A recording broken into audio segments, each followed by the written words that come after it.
Art therapy is highly recommended on the 1000 Comics podcast. I'm your host, Matt Heath. How you doing, folks? It's been a little while since my last podcast. I've been grieving a bit over a lost friend, a lost person whom I was intimate with. You know, the last thing she gave me, and we did give each other a few gifts. The last thing she gave me was this candle that smelled like poppies. It was a poppies flower smelling candle. And I learned that poppies were the field of flowers. All the characters in The Wizard of Oz fell asleep in before they reached Emerald City. And I'm starting to think life is just a dream within a dream. And, you know, she died in a car accident. That's how my mother died, you know. And, you know, I'll try not to be morbid. This is a comedy podcast. But yeah, so my point about art therapy is that I've been making, I made a painting of the road to Emerald City, and I did one with like chalk pastel kind of thing, and it helped while sitting in the classroom with the kids. I thought,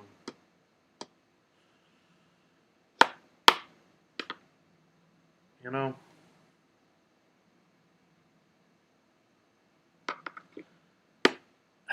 all right, I'm not going to get any more morbid than this. I can't. I'm not going to cry. I'm going to man up. You know why? Because there's an interview you got to listen to. And this is the 1000 Comics podcast. And me and this guy talked about superheroes and compared them to stand-up comics. Whether it be superhero or super villain. All right, so you ready for the show? First, a little ad from our sponsor. You've probably heard a lot cannabidol or CBD, but have you heard about the plant science company taking the lead in providing the highest quality CBD nationwide? At your CBD store, Simsbury, you will find a fantastic staff that creates a comfortable environment where you can get your questions answered and find the right products to get the relief you need. They will be your number one source for providing quality education about products for you and your pet.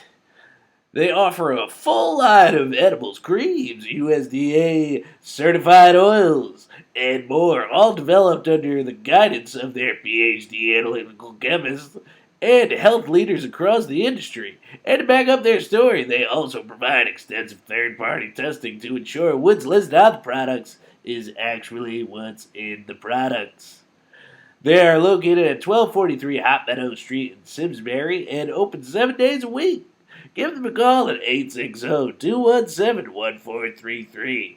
Visit their website at ycbdsimsbury.com or stop in for free samples and they get the highest quality products that you can find. Your CBD store Simsbury, where good health hits home. My God, I only got to do a few more of those, folks. Please enjoy this interview I did with Tom Roche.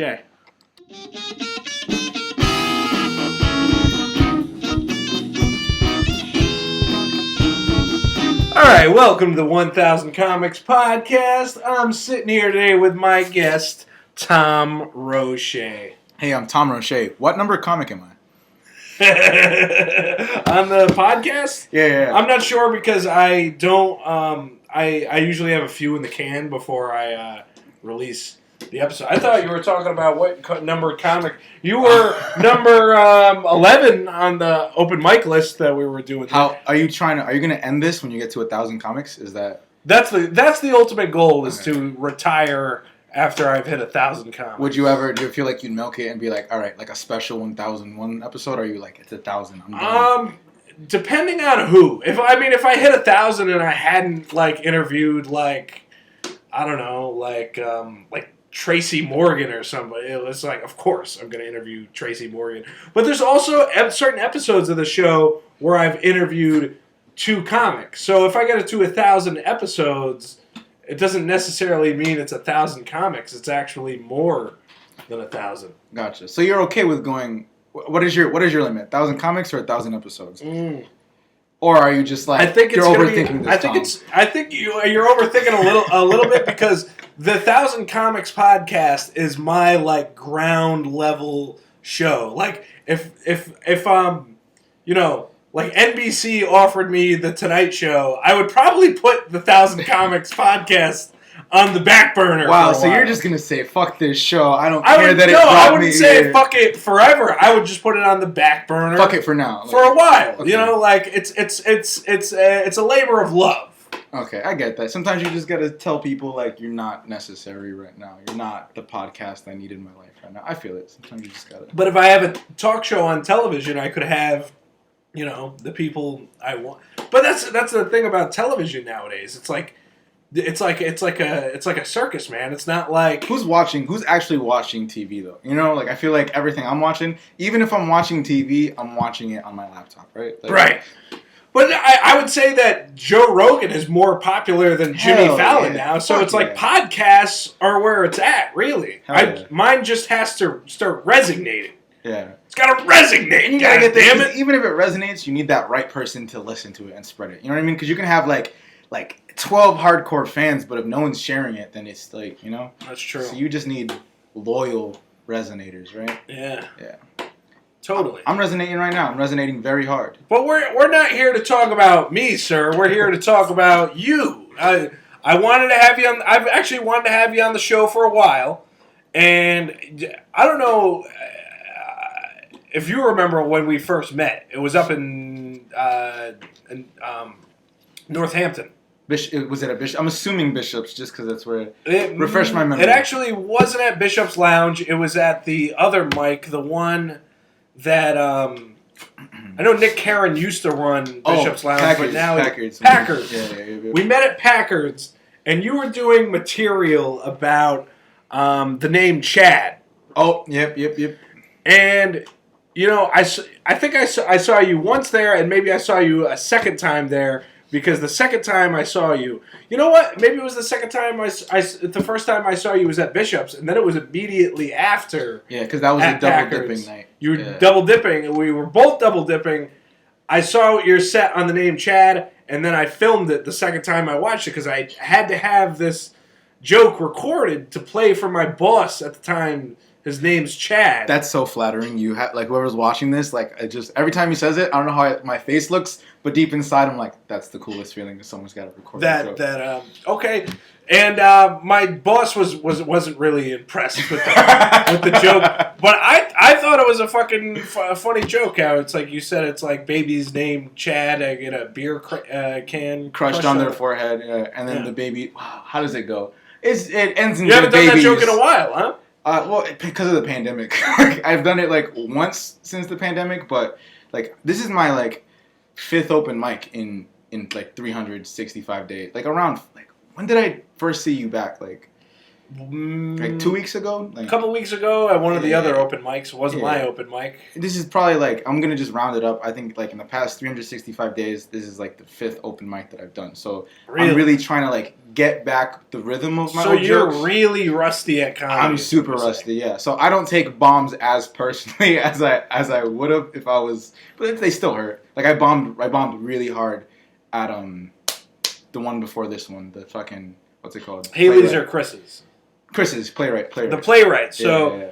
What? I don't even remember you bombing that. I think it was just No, I mean today. I bombed. Oh, you double dipped today. Yeah, I double dipped. I went there, I bombed, and I came here, and I did pretty. I like how I did at Hunger Tiger today. I felt pretty good about it. All right, so run me through your day here, because you went all the way down from where you live in Mass, which is where in Mass do you live? Holyoke, Massachusetts. Oh, so Holyoke, you went all the way down to New Haven to go to Playwright. Hour and 10 minutes. Yep. And 40 minutes from there to Hungry Tiger. You bomb there. You have to sit with yourself in the car ride over to Tiger. As I'm listening to the set that I bombed in. So I bombed, and then I'm like, let me bask in this a little bit more. Yeah, that's a tough ride. Yep. It's when you bomb with other people, like when you're have other people on the road with you, at least you can like roast each other. When you have to sit alone with that bomb, you know what I mean? Yeah. That's why I like now. What I do is I'll send the audio to my friends because then they'll comment on it. You know what I mean? So it's just like I will get this virtual like. But my friends aren't mean. They're not like, oh, you fucking suck. They're like, better luck next time. And I'm like, okay, cool. Thanks. Really supportive friends. Yeah, I have a crazy support system. Like, I'm blessed. I love my friends and my family. Like, literally, like, no complaints at all. Like, great people. Like, that's why I'm always like, usually, like, if I go to a show, I tend to be the one who brings the most people. Like, of all the shows that I've done. Really? Yeah, like, I even did a show in Holyoke. And like, what was it? It was me and do you know Monk Danger? Do you remember Monk Kelly? She hosted. I've recognized the name, but I can't put the face to the name right now. We put a show together in Christmas at Gateway City Arts, and that for me was a cool like. I appreciated it because it let me know at least in Holyoke, like I was able to get like at least 30 people to come through. Right. And I'm like, that's cool. Like a lot of people when they're starting comedy aren't able to do that. So at least in my hometown, I have that, you know. But it's a different ballgame when you fucking leave where you're doing it. Yeah. Of course it is. I mean, see, for me, I don't like. I feel like I have a support system. I have a lot of friends. I have family, but I feel like they don't give a shit that I do stand up comedy. It's like they get me for free. Like it's like they have to be around. They have to hear my commentary of the world. So it's like, why pay to go see that guy? You know what I mean? Yeah. Like. Which I understand. I mean, like for instance, today my brother had to bring like a battery charger up to Hartford for his girlfriend's car. His girlfriend works at Hartford Hospital. He said, "Look, I'm gonna come see you." I was saying, "Great, you can come out to the Hungry Tiger. I'm doing a mic out there. Your brother here is actually a paid comic now. You should come watch him at." He's like, yeah. So he comes over here. We watch half of the new Coming to America. How'd you like it? I hear. And then he leaves. I don't think I can give my full opinion on it with only seeing half the movie. True. I think what I said about it tonight on stage was probably like I missed it because I came late. Oh, double dose. It actually got a good laugh, which is that I said that white people should give at least 2 of their black friends their Amazon password so they can watch Coming to America for free. I mean, it's not reparations, but it's a start. Yeah, I think white people should do that regardless of what movies out. Just give us your passwords. Well, I don't know, the Disney Plus and the Netflix maybe, but the Amazon password, the credit card numbers attached. Like, that's true. That's true. Yeah, it is a risk you got to take there. But that's how you show us you trust us. That's where you find the trust. Yeah, give us the password, the PIN number, everything. Yeah. If you don't lose any money, we're all set. The only reason I ended up making that joke was because I do have a friend that has my Amazon password, but didn't. I guess I had changed the password in the past few months. He hadn't been on the account in a while, and he wanted to watch that movie. He wanted to get back in to watch that movie, so I had to give him the new password. Definitely based in truth. Totally. Yeah. Yeah. Nice. Are you? I know this is not about you, but I'm curious. Are you from like Connecticut, like your whole life? Is this? Yeah, I grew up in Nyack, but I live here in Manchester now. Yeah. Okay, gotcha. I know. Related to. Well, go ahead. What were you gonna say? I was gonna say one of the reasons too that I think that my friends are like supportive is because we all perform in something. So I feel like they kind of have that understanding of like going out to support. Where I feel like a lot of comics they have like it's just like, oh, my brother does comedy, but a lot of people have like their 9 to 5s. And I mean, a lot of my friends have their 9 to 5s, but I think they get the struggle. You know what I mean? Like whether my friends are musicians or actors or this and that, like people like that's kind of part of the goal. It's funny that you use the word struggle. I was talking to my ex-fiance the other day, and I had just watched the original Coming to America because I wanted to gear up for the new one. Mm-hmm. And I was talking to her about the original, and I was kind of like maybe getting in too deep into the thought of the whole movie. I mean, you've obviously seen the original one. Yes. Where I was talking about how it's like the movie's a lot about the American dream in a way. You know, where it's like the characters in the movie are all living their version of the American dream, whether it be the McDowell character who's kind of like Ray Kroc in a way, almost like where I love how like Ray Kroc stole the idea from McDonald's from the McDonald's brothers, and the McDowell character in Coming to America is stealing it back. So it's been a while since I've seen it. Like, I remember the general plot of it, but when you get specific, I'm like, oh, shit. But I remember, like, the general part of it. Yeah. But anyways, I started talking about how, like, Eddie Murphy's character, he was pampered his whole life. And then he goes to America to try to be a part of the struggle, be an American. And my ex-fiance, who happens to be black, who I was talking to this about, mm-hmm. She had a big problem with me saying that the movie is about the struggle. Apparently, my definition of the struggle is way off. What do you think? I mean, like, I just feel like if you're a black person in America, you're struggling. So I feel like I don't know, it works. Like, it's part of the struggle. You know what I mean? Mm-hmm. Okay, I don't know. I know it's a little off topic, but you know, whatever. Let's talk about tonight at the Tiger. That was fun, huh? Yeah. When did you walk in? Who was up? I came in when Austin was up, and it went Austin, Todd, Therian, Mav, and then I went up. So I think those were the last three that I saw. Yeah. And you've known Maverick for a long time, right? Generally, long time. I actually met Mav because he goes in the same like circles as you. Yeah, pretty much. I met him at the first open mic that he did. So the way it was, so he knew a friend of mine named Sorelli, and like this is when you know how Mav has like Let's Talk, his podcast, like that kind of thing. Okay. And a friend of mine went on, and then I think she mentioned me, and then he found out about me.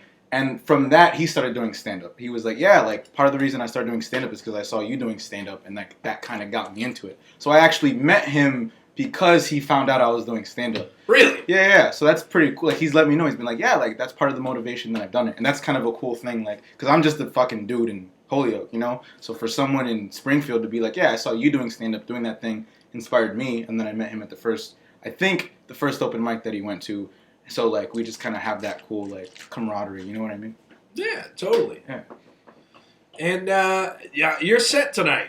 I thought it was pretty good. I was laughing. Thank you. Is there anything that you were like, just fucking drop that? That was shit. That was horrible. I thought and I did comment on you pulled out a knife. Yeah. Tom Roche here pulled out a knife on stage today at the Hungry Tiger. It makes more sense if you see it, but there are swords in my shoes, and I can pull the swords out of my shoes. He has knives and swords in his shoes, and I decided to invite him up to my apartment. It's the most Puerto Rican kind of shoe you can possibly wear. To be fair, when I came to this apartment, I had to trust you a lot because it was the end of the open mic. You had to trust me. You're the one pulling knives out on stage. The mic ends. He's like, "Yo, you gotta like make an hour drive home, right?" And I'm like, "Yeah." He's like, "Want to come over for a podcast?" And I'm like, "Yeah." And it's just I'm here. Yeah. Well, the first thing I asked you if you had work in the morning, and you don't, whatever. You can pretty much go whatever, you know. Yeah, I'm gonna do whatever the fuck I want to do anyway. Do whatever the hell you want.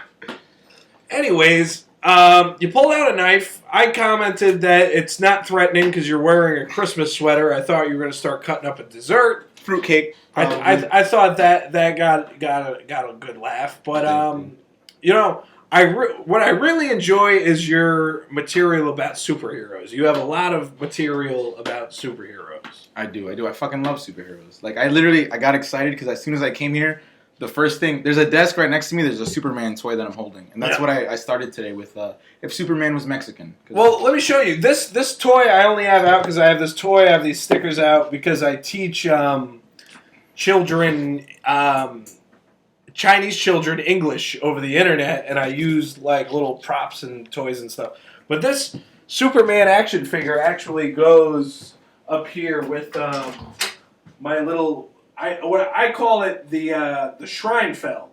Got it. Superman action figure, Seinfeld hat, the Junior Mints, and Seinfeld Junior Mints to be specific. It's like in the corner of it. There's like it says Seinfeld Junior. How old are those Junior Mints? I don't know. My ex-fiance gave me those Junior Mints, so Gotcha. she might have found them in a box or something. It could be like the oldest fucking things you've ever seen. But you know something? It was actually just recently that she gave me those, and While she was your ex-fiance? Or is she recently your ex-fiance? she's recent. Well, When she gave them to you, what was she? she was my ex when she gave them to me. Gotcha. She actually handed those to me with my W-2 forms. That's a random thing to get. Not my W-2 forms. What my tax Some tax shit. tax Yeah. papers that were mailed to her house. Gotcha. So I went over there to get them, and she gave. She me was those just like, Junior you like Mints. Seinfeld. You would Yeah. like these Junior Yeah, Mints. yeah. So And I then you had, like the Wale album. Like as soon as you said that, basically there's a what's the name of the album? The album the album about nothing. Yeah. As soon as you saw that, I was like, fuck with Matt. Like Yeah.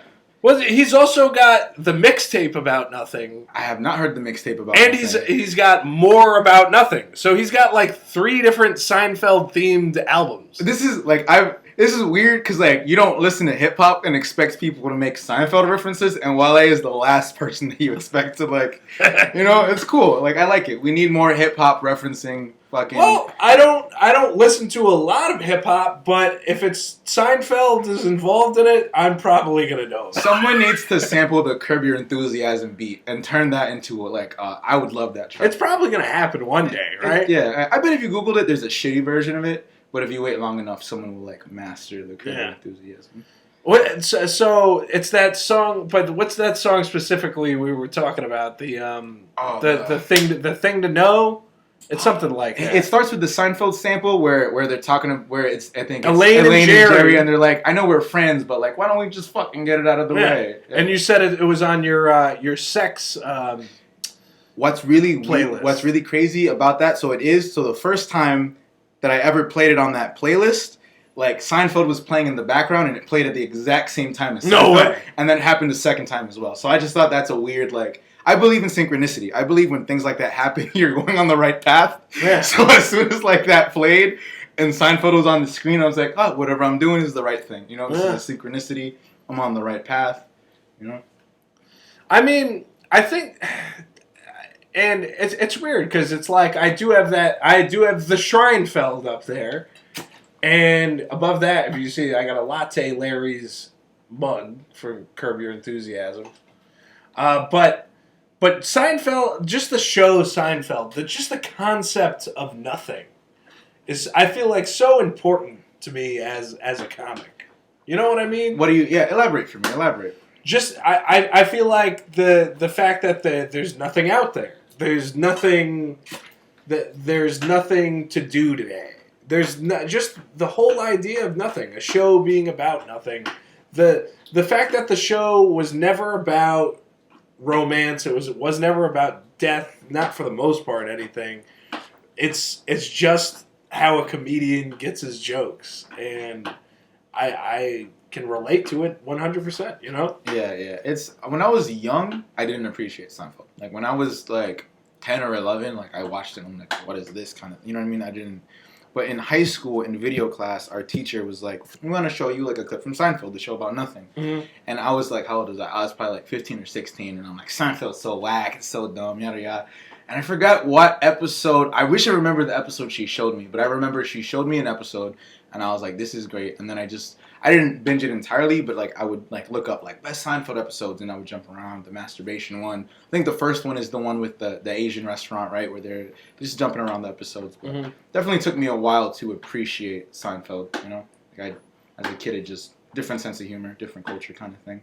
Totally. And now you have jokes that are all about Superman, so you're definitely kind of running a parallel line to him. Yeah. That's a really cool point. I never made the Superman connection with me and Seinfeld, but yeah, that's makes me kind of feel like I'm up there with the greats, even if it's just because we both fucking like Superman.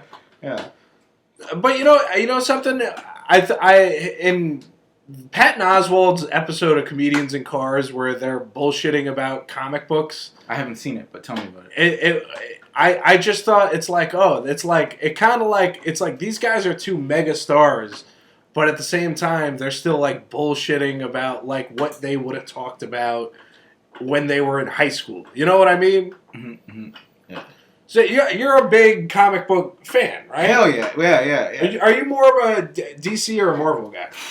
I literally so I prefer the characters of DC, but the Marvel movies they just happen to hit better, you know. But like I love if I was gonna give you my favorites, like Superman, Batman, Spider-Man. I think they're the three basic heroes. I grew up on them, but like my favorites. I couldn't decide between DC and Marvel. And so, what order Superman? I'd tie. Damn, that's a good question. It swaps. I'm gonna put Superman at the top. It used to be Spider-Man and Batman.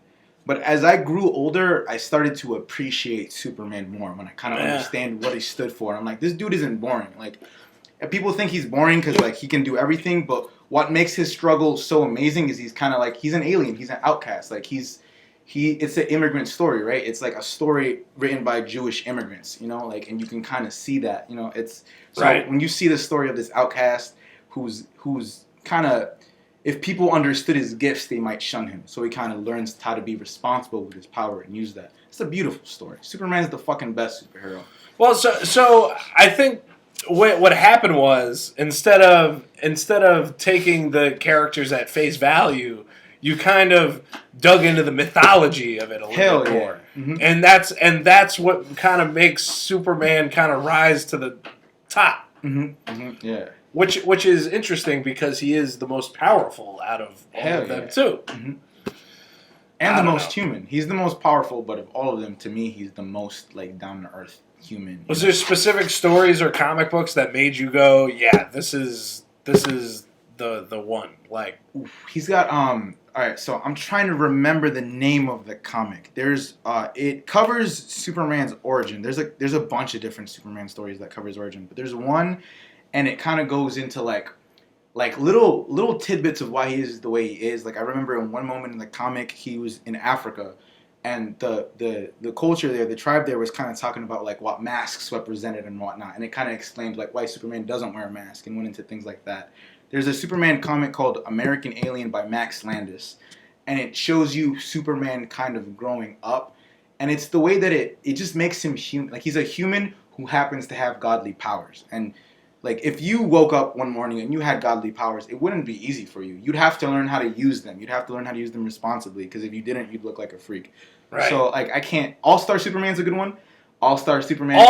Grant Morrison. Yes, All-Star Superman is fucking fantastic. I'm glad you said I was testing you and you passed because I fucking love those when they came out. All-Star Superman I thought was it would really change the game. Yeah, with the Superman comics. I started reading comics after All-Star Superman, so when I read it, it was like already out. You know? Right. But it's still fucking like it just makes you like you gotta read it. If you're listening to this, read All-Star. Were you Superman. Into the whole death of Superman series? Like again, that was like by the time I started reading, that was like already out. But yeah. I don't think I ever read the originals, but for the Death of Superman, I've seen like the adaptations. Have you heard my joke that I do about the? No, I haven't. Where I go, you got to be careful when you're dating the chicks with the Superman logos tattooed on them. You got to be careful where you get that logo tattooed on you, because if you get stretch marks where the tattoo is, the Superman logo look like the Death of Superman logo. You know, and the whole, you know, the one you had to save in the plastic bag and everything. Yep. Yeah. Got it. Yeah. Are you excited for the new Justice League movie, the Snyder Cut? See, it's like wait, what did you think? Did you see the one that just like before? Here's where I am with superhero movies. I don't like go out seeking them like as they come out. Like I don't anticipate them really. If somebody tells me one's like really good and I should watch it, then I watch it. I actually haven't seen any of the Avengers movies or I saw the first two in theaters, but it's like I'm not 12 years old. Like I feel like I have the same feeling on superhero movies as Stan Lee. I heard Stan Lee say in an interview. What did he say? Where he was talking on Stan Lee was talking about on a Simpsons commentary track. Actually, I heard him talking about how he felt about the movies. Where he's talking about Spider-Man 3, where he's like I kind of started losing interest in the movies when they made Spider-Man 3 and the Sandman, and he was like way too big, and he was like larger than life, and it's like these characters are becoming like too like on screen, like grandiose, like not like really grounded in real life. And he goes, I liked when the Incredible Hulk was a guy and he just turned into a bigger guy, like on television. It's like making him into this giant animated like character. It's like it takes away some of the reality of it, and that's kind of how I feel about the movies. I like the grandiose thing. However, 100% the best superhero movies are the ones that are more human. Like Spider-Man 2, I think is one of the best films ever because, and like my favorite moments aren't even the action. Like I think like it's so ballsy. It's the sequel to Spider-Man and it starts with him delivering pizza. But it's just done in a way where you fuck with it. And you just see his life turn to shit. And like Spider-Man 2, the Nolan Dark Knight, Batman Begins. I'd say those are probably like my top 3. And Iron Man, the first Iron Man. Like those are some of the best superhero films because they focus a lot on the people and their identity more than just like CGI. But I still fuck with the CGI explosions. But it's like Spider-Man is great, and it's weird. It's like you say Batman, Superman. It's like those are the top, but then it's like one in Marvel is Spider-Man, and it's because Spider-Man is so relatable. He actually has flaws like a human being, and it's what makes you kind of gravitate towards him. He's just this guy delivering pizzas. I've been that guy. He's this guy failing his college class. I've been that guy. He's every fucking guy. Yeah. I was surprised. I was talking to my friend I forget who I was talking to, but they were like, "Yeah, did you know like Peter Parker is?" Well, how did they put it? They were like, was he coded Jewish or that he is Jewish? But like the entire time, I always saw Peter Parker as like a white guy. But they were like, "Yeah, no. If you look into it, like Peter Parker, like."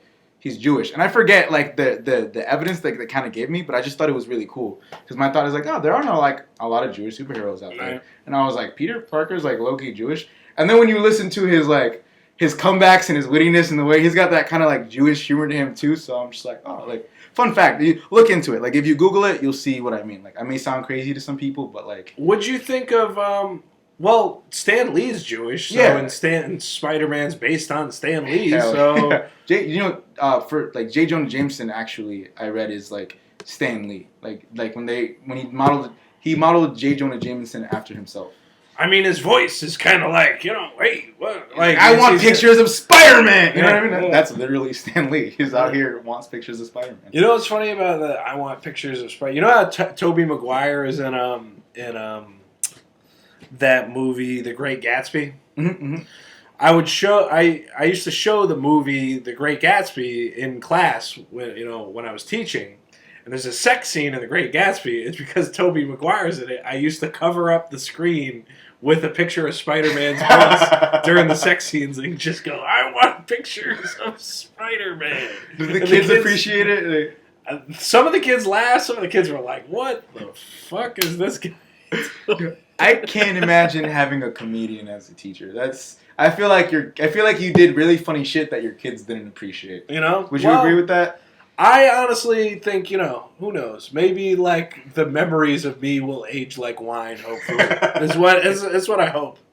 Yeah. And it's weird. It's like the things I talk about in class, I most of the time I don't think the kids are paying attention, and then like months later they'll bring up something that I said, and they go, "I'm like, you were actually listening to me." You know what I mean? That's kind of like how teaching really is. How long have you? How old are you, and how long have you been a teacher? Well, I started teaching when I was like 24, but I did it on and off. I taught full time as a substitute, and then I moved down to Florida, taught full time 2 years, came back, kind of did it part time. But now I'm back to subbing full time. So, it's like It's the longer you do it, the easier it becomes. Really, Cool. Yeah. Because kids are great. Kids are just kids, man. I just started appreciating kids. Like, for a really long time, I did not like kids at all. I was like, I don't get it. I don't understand. Then I realized that my fear of kids is just a fear of responsibility. And as soon as I made that connection, I was able to kind of be like, let me. Well, teenagers are the best because they're almost adults, so they're really gonna just do whatever they want, anyways. Like it's like if you're a teacher, you just gotta be in the same room as them. Yeah, teenagers, I never mind. If you can figure out how to survive, like the way I feel about teaching is like if it's like I mean, I've never been to prison, but like if you can survive the first few days, you'll do fine doing it. You know what I mean? Yeah. I don't miss high school though. What do you do for a living besides? I am a janitor. Yeah. So, really? Yep. Janitor, part-time, and I am waiting for weed to leave my body so that I can take a drug test and then become a janitor full-time. So I'm really moving up. Yeah. So where at? It would be at Smith & Wesson, which is a gun factory in Springfield. Really? Yeah. My original plan was like, I'm just going to smoke and I'm going to use my brother's pee. But, like, it's a lot harder to get my brother's pee than it should be, even though he lives, like yesterday he was like, here, I peed for you. And I was like, bro, this is not enough pee for the drug test. And he's like, well, I'm trying to take a nap. And it was this whole thing, so I'm just not going to smoke for 2 weeks or whatever. Yeah. And then get a... Well, it's a good thing I gave you water then. Eh? Hell yeah. No, I need this. Drink a lot of water and cranberry juice. That's what they say. Yeah, I honestly might just give in and bother my brother for his pee again.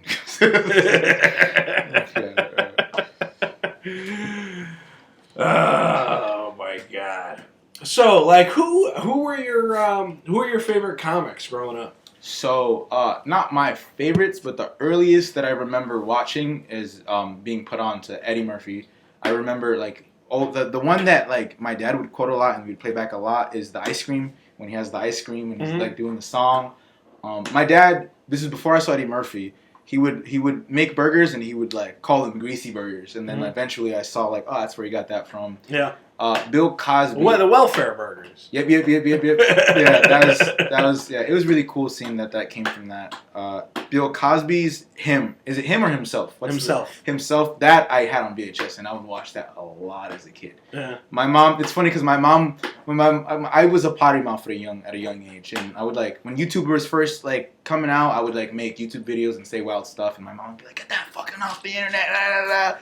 And she would always be like, you know, like, why can't you do something clean and be more like Bill Cosby? So when the Bill Cosby shit came out, I had that, like, I told you so kind of feeling, because she was so, like, why can't you be, like, a clean comic? Not that I was doing comedy. I was doing funny videos. But yeah. But in a sense, in entertainment. Huh? You were still being a comedian in a way. Yeah. You just weren't a stand-up. Exactly. I was just making really weird YouTube videos. But so those were, like, the comics I remember getting me into it. But, like, right now, if I'm like need a jog of inspiration. Well, let's just stay on the Cosby thing for a minute. Yeah, so let's stick to. So how do you feel about that whole situation now, looking back on it? Because you grew up with the guy, and he was obviously somebody who influenced you. I'm used to people I look up to ending up creeps. Like not to get deep, but like something similar happened with my dad. So it's like. I'm used to, like, I learned not to idolize people. I learned, like, appreciate, like, the lessons that I can learn. Like, I can separate the artist from the art. So when the first Bill Cosby stuff started happening, it was like, shit, like, you know, like, when you practically, like, love the people that, you know, when you love these artists in a way. So it's just like, damn, I kind of feel like I don't know this man. I love him, you know, like, his art, and then this thing happens, and it kind of hurts. But you just kind of got to be like, well, fuck, you know, like, what you did was wrong. You're going to suffer. There's consequences to our actions. But I'm definitely one of those people who I can separate, like... You know something I don't understand, like, with this whole cancel culture and everything? It's like, oh, like, Pepe Le Pew, they're not going to put in the fucking new Space Jam. But you can go on Amazon Prime and watch any fucking episode of The Cosby Show. Yeah, I don't... What's the deal with that? You know, I think it's the behavior, right? Because I think... With, like, Pepe Le Pew, they're like, well, we don't want kids to look at Pepe Le Pew and be like, well, I'm going to treat women the way he treats the cat. Whereas, like, Cosby's not raping anyone in the Cosby Show. He's just a doctor. You know what I mean? Yeah. So I think that's part of it. Like, also, this is just a point that, like, I'll have this debate with people sometimes, and they'll be like, why doesn't, like, like this kind of happened today. It's like, why won't Cardi B get canceled for drugging guys and doing this thing, but Pepe Le Pew gets canceled? Mm-hmm. And it's like, well, the people who are listening to Cardi B aren't woke culture. They don't give a fuck. You know what I mean? Like, if you're listening to Cardi B, it's interesting. How everyone's comparing Cardi B to Pepe Le Pew right now. That's so fucking weird. I feel like everyone's doing that on the internet, and I think the reason is because Cardi B was dressed up as Garth in. Garth from Wayne's World in that Super Bowl commercial, and Garth found Bugs Bunny attractive when he dressed up like that girl bunny. I'm not a conspiracy theorist, but I think you're onto something. I think like you found something that we gotta take on. That's the connection. I think that Cardi B shouldn't be in Space Jam. If I find her in Space Jam, I'm gonna be pissed. I'm gonna like walk out of the theater. Like I'm kind of angry just thinking about it. I feel like I don't know if Bill Murray is gonna be in Space Jam too, but he was great in the first one. I think you said Bill Burr. Bill Murray. Yeah, Bill Murray. I was like, yeah. I hope I can see. Is Bill Murray? Do you think Bill Murray's the kind of actor he'll do it for a big enough paycheck, or do you think he's like, I don't want to do it. I won't do it. Honestly, like I feel like it doesn't. I want to see him in it, but like I understand like if he's not going to do a sequel, so just put someone like you got to put somebody really funny in it, like I don't know, like if Tracy Morgan was in Space Jam too. He was in Space Jam? No, Tracy Morgan wasn't in Space Jam. I'm saying he should be in Space Jam too. Tracy Jordan, if Tracy Morgan, like just like how he's in the Coming to America sequel, he's not. Fucking see that. He's not in the first one, but like okay, like like he's one of the funniest people, so like why not put him in there? I would want him there just to sell hot dogs in like the stands because I just love the way he says hot dogs. Like I just feel like I can't do a Tracy Morgan accent, but just the image of him just trying to sell hot dogs in Space Jam would make me smile. I almost wanted to try to do an impression. I literally. What's funny? I was talking about Tracy Morgan with C.W. Davis earlier, or I was saying to C.W. Davis, I'm like, would you ever want to be like a cruise ship comedian? And he's like, oh hell no, I wouldn't want to be a cruise ship comedian. I was like, yeah, but you'd be hilarious, like because you'd be terrified to be on the cruise ship. What is the negative stigma with cruise ship comedian? He just wouldn't want to be like on a cruise ship. Like he doesn't want to be on a cruise ship. Period. Is why it's funny. Like. So, like, if he's the comedian on the cruise ship and he's terrified to be there, wouldn't he be all the funnier? Like, wouldn't you laugh? Wouldn't you laugh at everything the guy? I would be listening to the guy that's fucking terrified to be there, and somehow got into a conversation about Tracy Morgan because I was like, do you remember the Tracy Morgan sketch on SNL where he's talking about being the Black James Bond, and he goes, for one thing, Lamont Bond. I don't swim. I don't know that sketch. He's like, I ain't jumping out of no plane. It was good stuff. I was gonna say like, and it always happens, but like, there's something about like looking someone deep in the eyes while you're laughing, and then just like being like, fuck, I'm not laughing either. Yeah, it's like, it's just a feeling. But I also know the reverse. When I'm laughing and I'm looking someone deep in the eyes, and I'm just like, it's just fucking... I mean, dude, you can look down at your shoes if you want. Like, I'm really bad at I have to be the most intimate podcast I don't understand in the world. Eye contact. I don't know when to look and when not to, dude. Help me out here. I feel like I look at people too long in the eyes. Would you agree with that? Do you ever feel like Tom's looking me in the eyes for too long?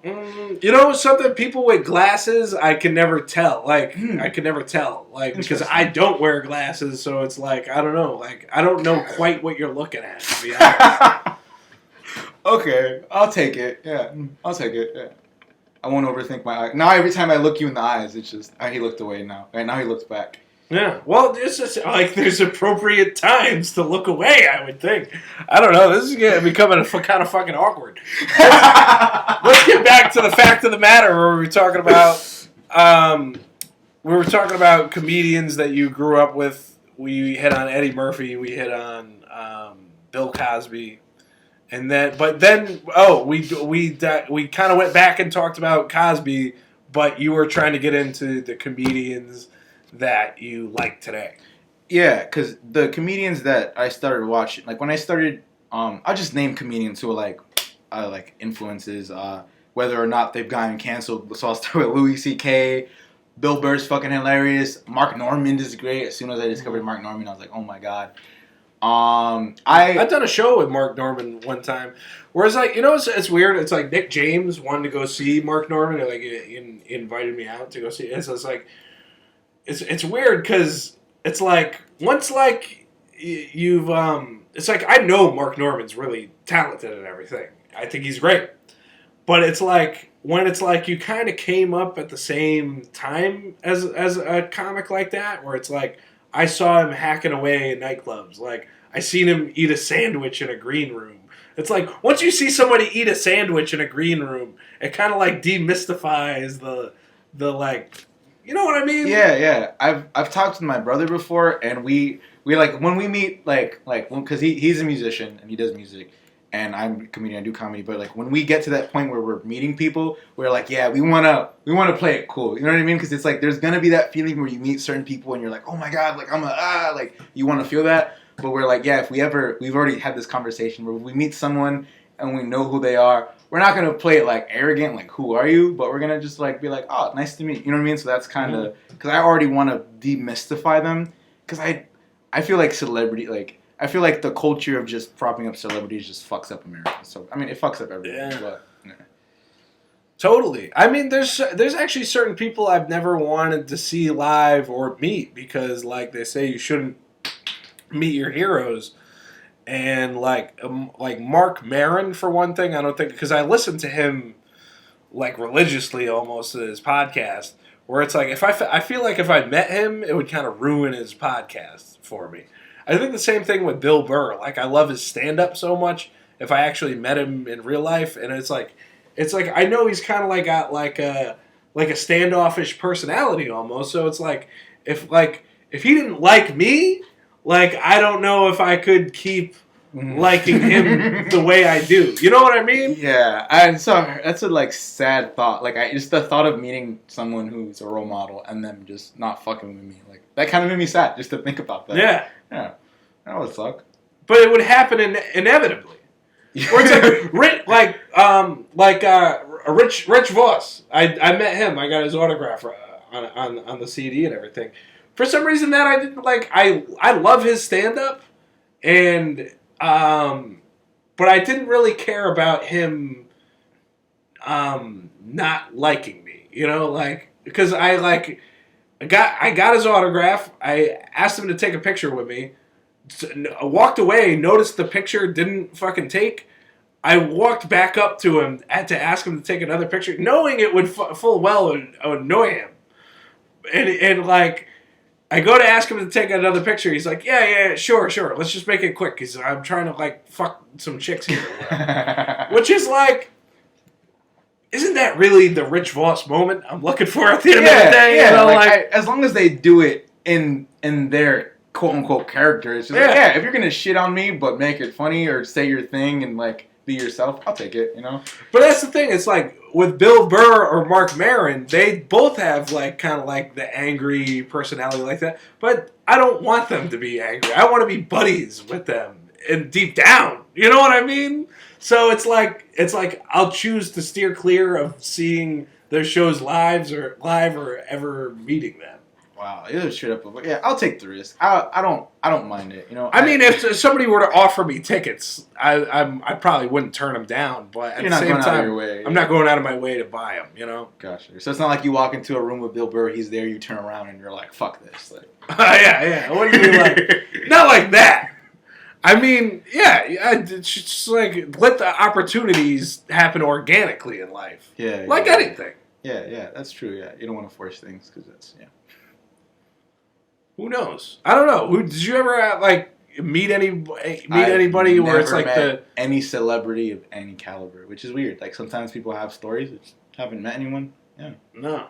Yeah. You say you never seen anyone that like you liked live though? No. Really? I've never gone to concerts or anything like that. Yeah. Really? I'm the kind of person who just like, I could just watch it at home. I'm gonna do it. You know, like if I same situation. If I get free tickets and someone invites me somewhere, I would go. But if I can just sit at home and listen to the album, like I'm cool with that as well. Yeah. Yeah. All right. So who else do you like right now? Who else do I like? All right, so I'm gonna name Kevin Hart, not because I like him. I agree that his specials kind of get progressively not as good, but I do think he's a funny person, and I read his book. I'm not making this stuff up, and as a comic, that was a really good book to read. So I just want to put him up there. Not even because he's been consistent, but I know outside of stand-up, he's still fucking hilarious. How do you feel about when Cat Williams was like shitting on him and everything? I'm okay with that. I'm okay with comics shitting on other comics, whether they're being salty or funny. You know what I mean? Mm-hmm. And Cat Williams is out here getting beat up by 6th graders, so like he can't really say shit, you know? Well, I don't know. Like I feel because I always kind of had the feeling about Kevin Hart that he kind of just panders to the audience. Like he doesn't really go deep. Like you're definitely like that's part of why he but was then targeted it's like, by like cancel culture. I'd say that about him, but I do the same fucking thing myself. Like it's like Would you ever apologize for a joke? No, because that's the difference between you and Kevin Hart. Kevin Hart would be like, "I'm sorry," because he's not trying to lose those people. What do you think of that whole thing with the Oscars?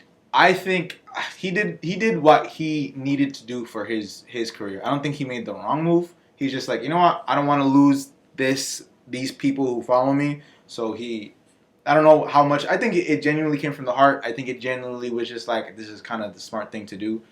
I think he played it classy. I don't think he had to play it that way. I would have respected as well if he was like, I'm not going to apologize for this joke I made way back in the day. Times change. Obviously, like I'm not that same person. But yeah, I think he played it the way he played it, and as long as he's not like as long as you're not being an asshole on purpose, you know, I don't care as a comedian what you're doing. I think that's kind of like where I leave it, because you can kind of hear sometimes where it's just like, oh, is it Dave Chappelle was talking with the Mark Twain speech? Where it's like sometimes you hear it and you're like, that person means what they're saying, you know, which is still fine. I'm not judging, you know, but you feel more comfortable with people who are kind of more self-aware about the jokes that they make. I kind of went on a rant. No, totally. I see what you're saying there.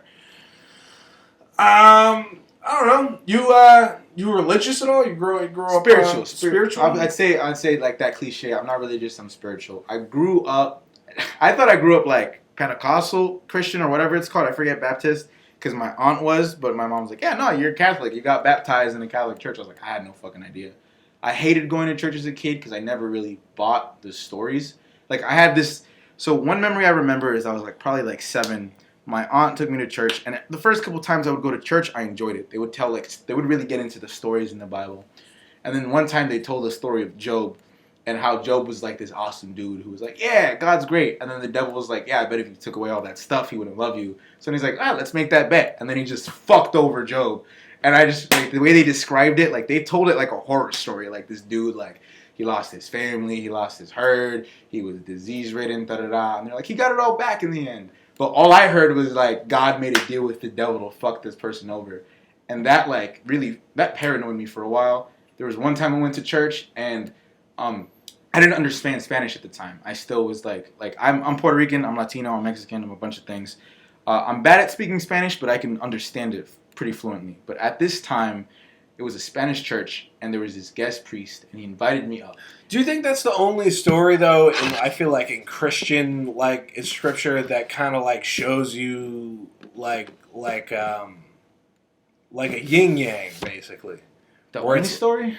The Job, the Job story. Yeah, like, I don't know if that's, I wouldn't say that's the only story, but there's definitely, like, a... It's like, you know how they say the yin-yang is, like, there's a little good in every evil, and there's a little evil in every good, and, like, that's why the yin-yang is the way it is. I think that's throughout. I definitely think that's throughout the Bible. I wouldn't say that's like to me, the story of Job, what that represents is it's a story about faith, right? Like, bad shit's gonna happen, but just because bad things happening doesn't mean you have to become an asshole, right? Like, Job's whole thing was like, because if you take God and the devil out the story, like, if you just look at this as a dude who has a good life and then bad shit happens, he stays optimistic and then he's able to, like, get the good shit. Like, that's how I look at that story. Like, I don't look at it from the lens of, like, God and the devil. Like, I think the Bible's full of a lot of wisdom, but I don't take the stories literally.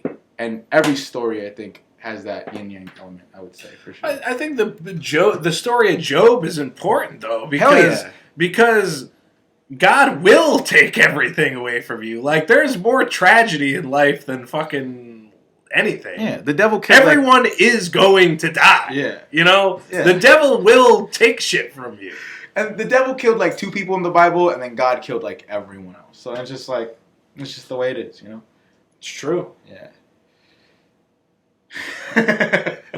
Well, I don't know. Is God more responsible for death than the devil? Hell yeah. He made the rules.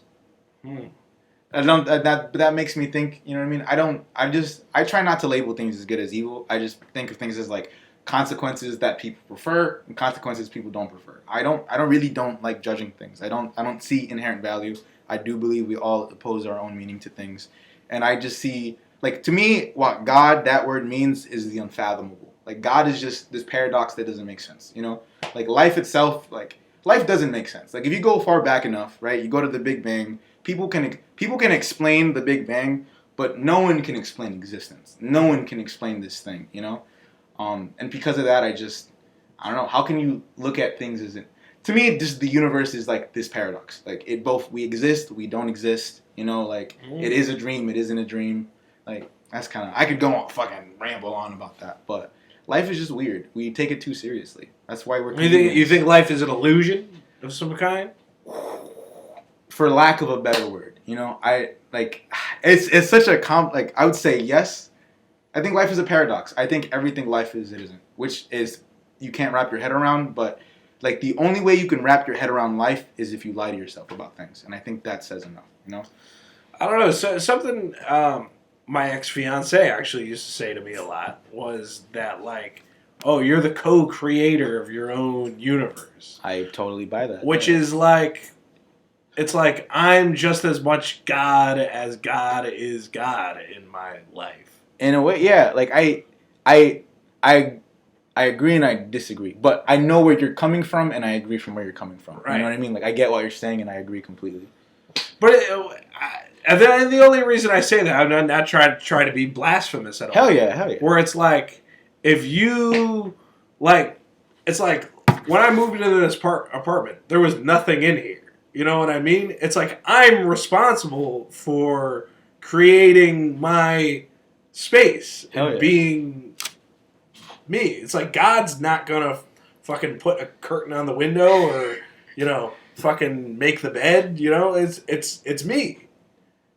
I'm responsible for that portion of the. It's like God. It's like, I don't know. It's the universe is a fucking strange paradox. You're right. It reminds me of that story where, like, the dude is, like, stranded in the ocean. He's like, yo, God, come save me, come save me. And then, like, a boat passes by, and he's like, nah, I'm waiting for God to save me. And a helicopter is like, I'm waiting for God to save me.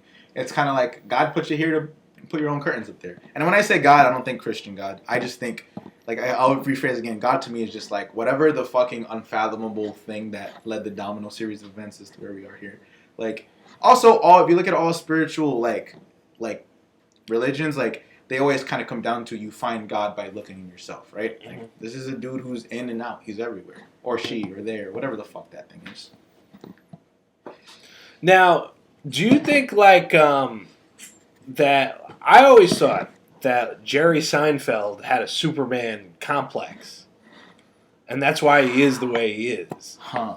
He definitely has a fucking confidence. This man has a confidence, and I don't know him personally, obviously, but when I see him, he has a secureness in who he is and what he wants. Like, he just... So, I think it's his obsession with Superman. That's just like, if you like look up the definition of a Superman complex, it's like, the person has to be the best at everything. They have to drive the fastest car. You're describing him. Where it's like, that's him, right? Yeah. He's got the Porsche collection. He's even got to have a specific car for each comic. I think the reason why he's at the top and he is the way he is because he wanted to co-create his universe as fucking Superman. And like, when you're putting it like that, I see that. Because a lot of my idol, like I can say, like, I can list role models as comedians, but a lot of the things that I base my life around are the comics and the superheroes and anime. Like I didn't grow up, for example, exercising, But like one of the things that pushed me to kind of work out and exercise was fucking watching anime and Dragon Ball Z and things like that. Right. Things that pushed me for like a lot of my moral compass comes from reading comics, which is the funny thing. Like I learned more so from the let comics than the me Bible. try to get you thinking about something even further. Yes. So Seinfeld, one of the reasons I'm so drawn to it, especially when I'm trying to better myself, when I'm trying to quit drinking, stuff like that. Seinfeld's a good thing to watch because he's always just drinking coffee or whatever. He doesn't drink. He doesn't do drugs. That's a part of the Superman complex. It's part of the superhero, leaning into the superhero aspect of him as a comic, while other comics lean into the drug. Let's look at the complete opposite end of the spectrum, where it's like you have someone like Sam Kinison, where it's like the drugs and the rock and roll lifestyle are like a part of it, where it's like you could easily be drawn and follow that kind of lifestyle, where it's like Seinfeld's like a superhero while Kennison is like a super villain. You're blowing my mind, and you're making me want to be more like Seinfeld. But at the same time, you have to stop and think. It's like, do I glorify Seinfeld? It's not about glorifying. It's about learning from him. For me, but at the same time, if you had done the same thing with Cosby, you're following him into a fucking black hole. Yeah, but it's like you gotta know what you're picking, right? Because like nothing about I never looked at Cosby and I was like, oh, I love his comedy. Let me drug some women. You know what I mean? I think the thing that made Seinfeld so brilliant though is like with the last episode where they all go to jail. He was basically telling people not to put him on a pedestal. Him doing stand up in jail in that last episode completely lifted the curtain and just we're all bad people. We're all fucked up. We all have flaws. Definitely agree with that. 100%. I think we're all a little bit racist, a little bit evil, a little bit this, a little bit that. We all got that shadow part of ourselves. Mm-hmm. Yeah. Mm-hmm. But I gotta go back to because Superman is a projection, right? Superman isn't Clark Kent, right? Superman is... So the Seinfeld we see is the Superman. But do you think we ever see the Clark Kent Jerry? Do you think we've ever seen the real Jerry? Was George Clark Kent while Superman is Jerry? That's a good question. I feel like George is like that. Like if Jerry is Superman, I would give George Jimmy Olsen or some shit. He's that side character who's just...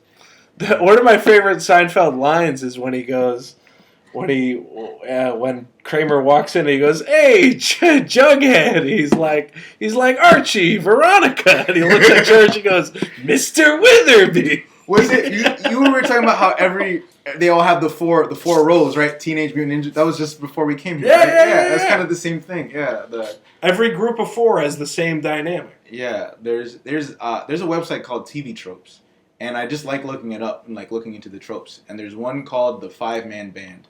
And it kind of goes into the generic, there's the leader. There's Jerry would probably be the lead singer, you know what I mean? Mm-hmm. Kramer would probably be what, guitar, bass? What kind of percussion? Nah, he'd be on the drums, right? I feel like he'd be on the drums. Look into it. TV Tropes is a cool website. But every show has those archetypical characters. Everyone does it a little differently. Mm-hmm. Yeah. Totally. And I don't know where I really wanted to go with that whole super. All right. I want to say this. Okay. Just to bring it back to your favorites. Okay. If Seinfeld's Superman, who's Batman and who's Spider-Man? Oh shit. Okay. Oh, Spider-Man. I'm gonna give it to him because are you familiar with Bo Burnham? Yeah. I'd say Bo Burnham. Something about him. Maybe he's just the scrawny white kid. You know what I mean? But he's got that youthful energy. Maybe John Mulaney. John Mulaney's too much of a... He comes off as too, douchey? No. He's got that...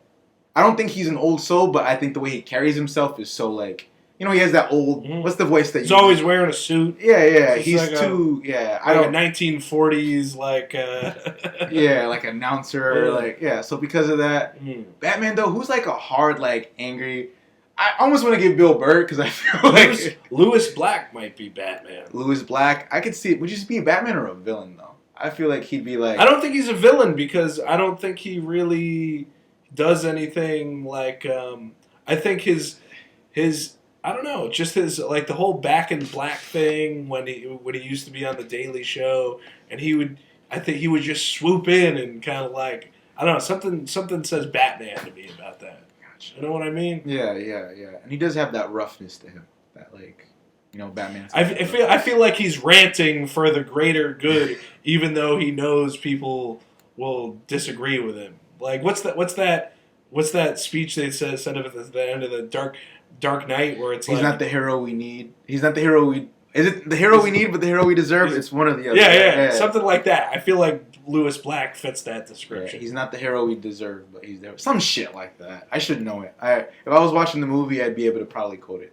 But I love the Dark Knight so much. Like shit gets me hard. Yeah. Okay.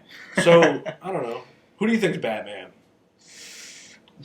Damn, I put too much thought into these things. Off the top of my head, I'd give it to Bill Burr just because Bill Burr might be the. He's got that kind of Batman more like comedy. aggressive. Pete Davidson, I could see as Spider-Man, young dude. You know what I mean? Like, Pete Davidson. I could see him. He's the youthful. Like I relate to Pete Davidson. I see a lot of myself. We both live. I mean, he just moved out of his mom's, but. And he also probably but that's like he lives with his mom in New York, where it's like that's like, Peter totally. Parker That's right like there. he is the Peter Parker. He's the young dude. He's the newbie. Yeah, I Yeah. give it to him. Peter Parker. Jerry Seinfeld, Superman. If Jerry Seinfeld is Superman, then Mark Norman is like who looks up to Superman? Because Mark Norman to me is like the modern Jerry Seinfeld. Because he's like fucking so inspired by him. You know what I mean? Mark Norman's like Jimmy Olsen. Yeah, he's a bit of Jimmy Olsen. Yeah, he's the Superman fanboy. Yeah, that's funny. All right, I don't know. I think who would be Wonder Woman? Wonder Woman? Ooh, who is a funny Wonder Woman? I'm going off the top of my head. So I'm just going to name... I don't think Sarah you're really thinking Silverman. about that lasso of truth. It's got to be somebody that's actually like looking to like to uncover like a something like try to get the truth of society out. I don't know. Something. I think it's something for us to ponder. Yeah, I'll think about that. Who's the Wonder Woman of comedy? If you invite me back one day, I'll have the answer for that. I'll be like, this chick's the Wonder Woman of comedy. All right, Tom. Well, thank you so much for being on the show. Yo, thank you for asking me. This was fun. It was. Sorry about the awkward eye contact. It's just the... Oh, that's all good. Cool. All right. Word.